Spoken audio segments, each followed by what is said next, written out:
साथियों, जनगणना 2027 प्रारंभ हो चुकी है, जिसे आप अपने मोबाइल के माध्यम से भी पूर्ण कर सकते हैं। यह काम अत्यंत महत्वपूर्ण है। गलत गणना होने पर या न होने पर आपकी पेंशन, राशन, पीएम किसान जैसी सभी सरकारी सुविधाएं बंद हो सकती हैं।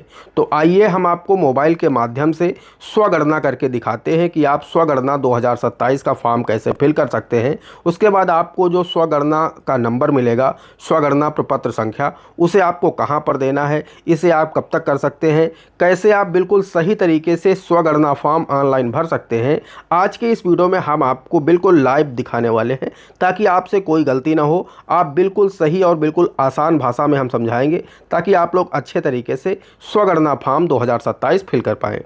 तो आइए बिना देरी किए वीडियो में आगे बढ़ते हैं और आपको लाइव प्रोसेस दिखाते हैं कि कैसे आप स्वगणना फॉर्म 2027 अपने मोबाइल से फिल करेंगे। दोस्तों, स्वगणना फॉर्म 2027 ऑनलाइन अपने मोबाइल से भरने के लिए आपको अपने मोबाइल फ़ोन में कोई भी ब्राउज़र ओपन कर लेना है। ब्राउज़र में आपको सिंपली सर्च बार में se.census.gov.in लिख करके सर्च करना है। आपके सामने कुछ इस तरह का इंटरफेस आएगा। पहली वेबसाइट है जो सेल्फ एन्यूमरेशन, इसी पर आपको क्लिक कर देना है। जैसे आप इस पर क्लिक करेंगे, आपके सामने कुछ ऐसा पेज आएगा। यहाँ पर आपको अपना स्टेट सिलेक्ट करना है। पूरे देश के सभी राज्यों के लिए एक ही वेबसाइट है, तो यहाँ पर अपना स्टेट सिलेक्ट करना है। जैसा कैप्चा कोड नीचे दिखाया जा रहा है, सेम वैसा ही कैप्चा कोड यहाँ पर डालना है। उसके बाद वेरीफाई एंड प्रोसीड पर क्लिक कर देना है। आपके सामने कुछ इस तरह का पेज आएगा। यहाँ पर आपको ओके कर देना है। ओके करने के बाद यहाँ पर आपका स्टेट ऑलरेडी सिलेक्ट हो चुका है। उसके बाद यहाँ पर आपको हेड ऑफ हाउस होल्ड यानी आपका जो गार्जियन है उसका नेम लिखना है। उसके नीचे मोबाइल नंबर डालना है और उसके नीचे अपनी ईमेल आईडी, जो कि ऑप्शनल है, डालना है। और उसके नीचे वेरीफाई एंड प्रोसीड का बटन है, इसी पर आपको क्लिक कर देना है। दोस्तों, आप लोग देख सकते हैं OTP सेंड कर दिया गया है। मैंने OTP सबमिट कर दिया है। उसके बाद यहाँ पर लैंग्वेज सिलेक्ट करने का ऑप्शन है, तो यहाँ पर आपको लैंग्वेज सिलेक्ट कर लेना है, जिस भी भाषा में आप फॉर्म को फिल करना चाहते हैं। उसके नीचे वेरीफाई OTP का बटन है, इस पर आपको क्लिक करना होगा। दोस्तों, जैसे आप इस पर क्लिक करेंगे तो आप दूसरे पेज पर आ जाएंगे। यहाँ पर आपको इसे पढ़ लेना है, उसके बाद ओके कर देना है।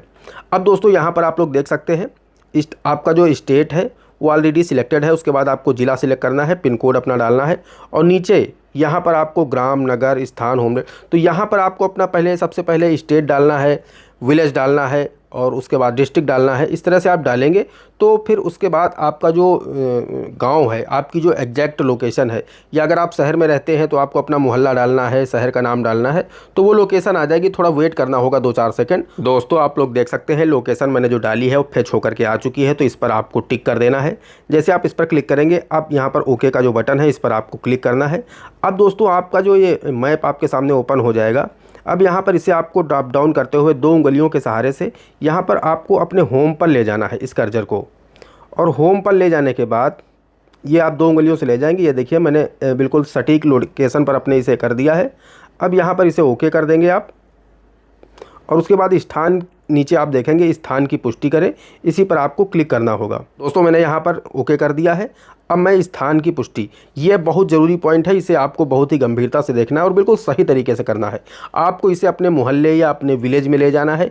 उसके बाद फिर आपको अपना होम देखना है, तो वहीं पर ले जा करके जो रेड वाला ये पॉइंट है, इसे आपको अपने घर के ऊपर ले जाना है और स्थान की पुष्टि करे पर क्लिक कर देना है।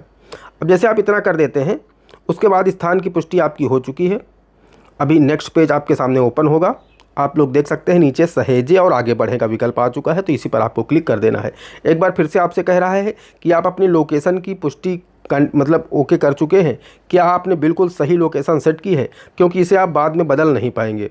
कृपया अपने घर के लोकेशन की पुष्टि करें। गलत लोकेशन होने की स्थिति में आपका स्वगणना डेटा प्रगणक के पास नहीं आएगा। यानी अगर आपने गलत ये फॉर्म फिल कर दिया तो जो भी अधिकारी आएंगे अभी गणना करने के लिए, उनके पास आपका फॉर्म नहीं जाएगा, वो फैच नहीं कर पाएंगे। तो इसलिए बिल्कुल सही लोकेशन आपको ट्रैक करनी है, और मैंने यहाँ पर सही कर दिया है, तो हाँ कर देना है। अब दोस्तों, उसके बाद आप लोग देख सकते हैं कि दूसरा पेज, 6 पेज का ये फॉर्म होगा आपका। तो इन 6 पेज में से दूसरा पेज मेरा ओपन हो चुका है। अब जनगणना यानी मकान का विवरण आ चुका है। तो जनगणना मकान के फर्श में प्रयुक्त प्रमुख सामग्री, आपका जो घर है वो किस सामग्री से बना हुआ है, इसको आपको फर्श की बात पूछ रहा है, तो आपको आपके जो भी ऑप्शन हो आपको सिलेक्ट कर लेना है। यहाँ मेरे केस में सीमेंट का फर्श है, तो मैंने सीमेंट सिलेक्ट कर लिया है। उसके बाद फिर ये पूछ रहा है कि जनगणना मकान के दीवार में प्रयुक्त सामग्री, आपकी जो दीवारें हैं वो किस चीज़ की बनी है, तो वो आपको यहाँ पर बताना होगा। पक्की ईंट की बनी है, कंक्रीट की बनी है, जो भी है आपको यहाँ पर सिलेक्ट करते हुए चले आना है। इसमें से फिर नीचे है छत में प्रयुक्त सामग्री, तो छत किस चीज़ की है, कंक्रीट की है, ईंट की है, घास की है, प्लास्टिक की है, लकड़ी की है, पत्थर की है, जो भी कुछ है। तो यहाँ कंक्रीट की है तो मैंने इसे सिलेक्ट कर दिया है। उसके बाद नीचे आते जाएंगे आप, मकान की स्थिति अच्छी है, रहने योग्य है, जीर्ण शीर्ण है, जो भी है, तो ये आपको सिलेक्ट अपने हिसाब से करना है। आप देख लीजिएगा, अपने अकॉर्डिंग आप करिएगा। उसके बाद जब इतना आप कर देंगे तो सहेजे और आगे बढ़े का विकल्प मिल जाएगा, इसे आप यहाँ पर क्लिक कर देंगे। अब आपसे पूछ रहा कि आप सुनिश्चित हैं कि आप जारी रखना चाहते हैं, हाँ कर देना है आपको। उसके बाद नेक्स्ट पेज, तीसरे पेज पर आप आ चुके हैं। परिवार से संबंधित जानकारी यहाँ पर आपसे पूछी जा रही। इस परिवार में सामान्यतः रहने वाले व्यक्तियों की कुल संख्या आपसे पूछ रहा है।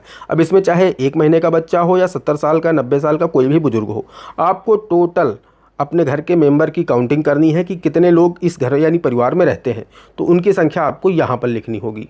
तो जो भी हो आपको यहाँ पर लिख देना है। उसके बाद फिर परिवार के मुखिया का नाम ऑटोमेटिकली फिल आ जाएगा। अब यहाँ पर दोस्तों चुनी हुई भाषा, तो आपने जो भी भाषा चुनी है फॉर्म फिल करने के लिए, उस भाषा में आपको यहाँ पर परिवार के मुखिया का नाम लिखना है। तो यहाँ पर आप चाहें तो एक कीबोर्ड भी दिया गया है, इसकी सहायता ले सकते हैं, या फिर अगर आप मोबाइल फ़ोन से भर रहे हैं तो यहीं से आप अपनी उस भाषा में यानी हिंदी भाषा में परिवार के मुखिया का नाम लिख सकते हैं। और उसके बाद आपकी ये जाति पूछी जा रही है, अनुसूचित जाति, अनुसूचित जनजाति की सूची देखने के लिए यहाँ पर क्लिक करेंगे। अगर आप यहाँ पर जा कर के सूची देखते हैं तो वहाँ पर आपको मिल जाएगा, ये अनुसूचित जाति है, फिर अनुसूचित जनजाति है, और अगर आप बैकवर्ड या जनरल से हैं तो यहाँ पर आप अन्य पर टिक करेंगे। इस मकान के स्वामित्व की स्थिति, यानी ये मकान आपका खुद का है, किराए पर है, या जो भी है, तो अगर आपका अपना है तो अपना लिखिए, किराए पर है तो आप यहाँ पर लिख सकते हैं किराए का परंतु अन्यत्र अपना मकान है। यानी बहुत सारे लोग जब स्वगणना फॉर्म भरेंगे, मान लीजिए वो किसी शहर में रहते हैं लेकिन उनका गांव में अपना मकान है, तो वो इस वाले ऑप्शन को टिक करेंगे कि अपना मकान है लेकिन अभी मैं किराए पर हूँ। तो यहाँ पर आप जिस भी मकान की गणना कर रहे हैं उसमें ये मेरा अपना है, तो मैं इस केस में अपना कर देता हूँ। उसके बाद रहने योग्य उपलब्ध कमरों की संख्या, यानी कहने का तात्पर्य यह है कि ये बेडरूम पूछ रहा है, तो यहाँ पर जो भी हैं आपको फिल कर देना है। आपके घर में जितने बेडरूम हैं उन्हें आपको यहाँ पर फिल करना होगा। इस परिवार में रहने वाले विवाहित दंपतियों की संख्या, यानी जो कपल हैं, यानी जो भी पति पत्नी हैं जीवित हैं, उनकी वो कितने हैं।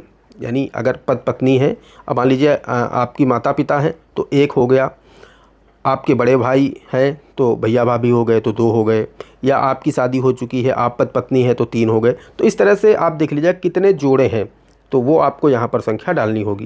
यानी पति पत्नी कितने हैं ऐसे कपल, उनकी संख्या यहाँ पर आपको डालनी है। और फिर नीचे सहेजे और आगे बढ़े का विकल्प है, इस पर आपको क्लिक कर देना है। क्या आप सुनिश्चित हैं कि आप जारी रखना चाहते हैं, हाँ कर देना है आपको। तो आपके सामने चौथा पेज ओपन हो जाएगा। 3 पेज आपके फिल हो चुके हैं। पेयजल का मुख्य स्रोत आपसे पूछ रहा, नल का पानी उपचारित स्रोत से, नल का पानी अनउपचारित स्रोत से, कुआं, हैंडपंप, ट्यूबवेल, झरना, नदी, नहर, जो कुछ भी है, तो नल का पानी अनउपचारित स्रोत से है, तो यहाँ पर मैंने इसे फिल कर दिया है। उसके बाद पेयजल स्रोत की उपलब्धता परिसर के अंदर है, परिसर के निकट है या दूर है, यानी आपके घर में नल कुआं है या कहीं घर से बाहर है या दूर है, जो भी है तो वो आपको यहाँ पर सिलेक्ट कर देना है। और उसके बाद प्रकाश का मुख्य स्रोत बिजली है, मिट्टी का तेल है, सौर ऊर्जा है, अन्य तेल है, अन्य है, प्रकाश रहित है, जो कुछ भी है इसे आपको सिलेक्ट करना होगा। उसके बाद शौचालय की सुलभता केवल परिवार के उपयोग हेतु है, अन्य परिवारों के साथ साझे में या सार्वजनिक शौचालय।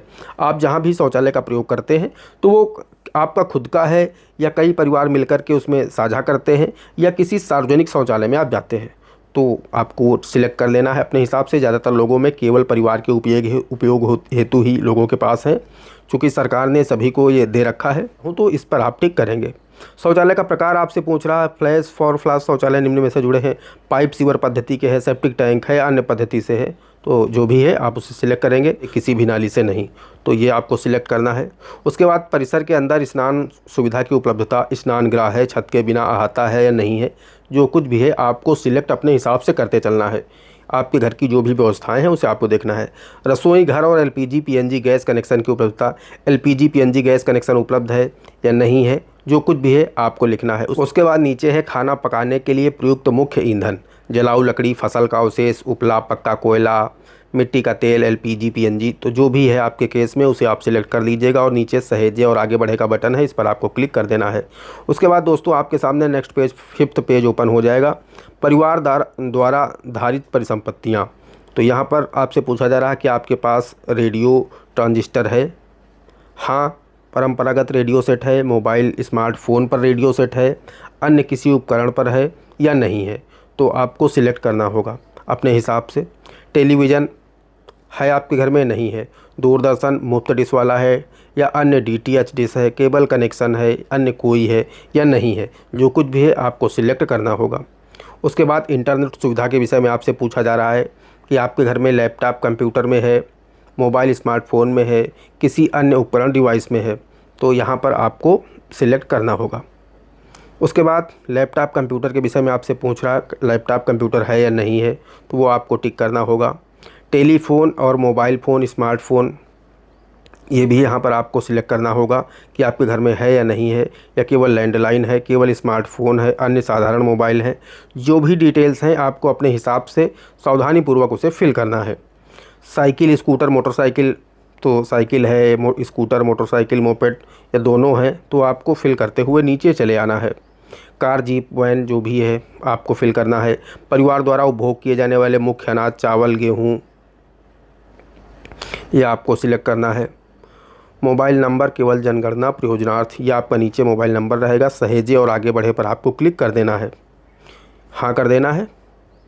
अब दोस्तों यहाँ पर आपके सामने लास्ट पेज ओपन हो चुका है, पूर्वावलोकन परिवार पंजीकरण विवरण।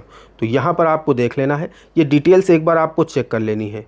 आपका यहाँ पर स्टेट है, ज़िला है, फर्श में प्रयुक्त सामग्री, अगर आपने यहाँ पर कहीं भी कोई गलती की है, परिवार में कितने लोग रहते हैं, परिवार के मुखिया का नाम आपको देख लेना है, क्षेत्रीय भाषा में देख लेना है, लिंग देख लेना है, सारी चीज़ें जो आपने फिल की हैं एक बार आपको पूरी दिखाई जा रही हैं।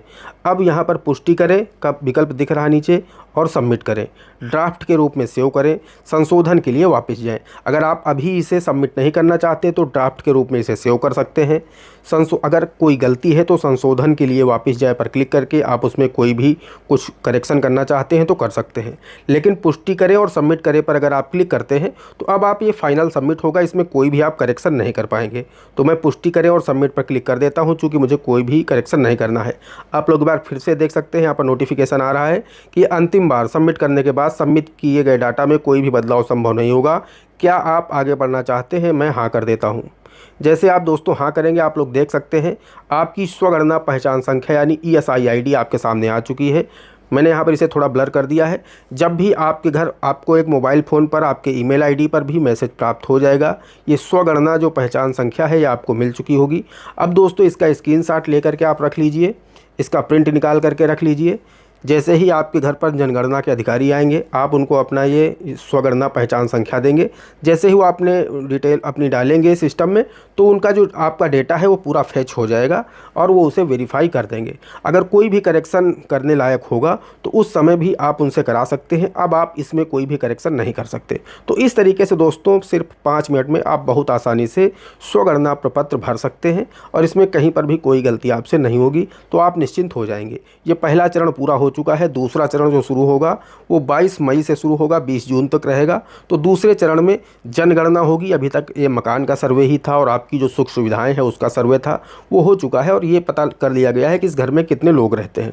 लेकिन अभी लोगों के नाम, लोगों की डिटेल्स, आधार संख्या, ये सब कुछ अभी मांगा जाएगा, जो कि दूसरे चरण में मांगा जाएगा। तो दूसरे चरण का जैसे ही फॉर्म ऑनलाइन आएगा 22 मई के बाद, तो उस पर हम वीडियो बना करके आपको उपलब्ध कराएंगे। दोस्तों मिलते हैं अगले वीडियो में किसी अगले इंटरेस्टिंग टॉपिक के साथ। तब तक के लिए जय हिंद, जय भारत।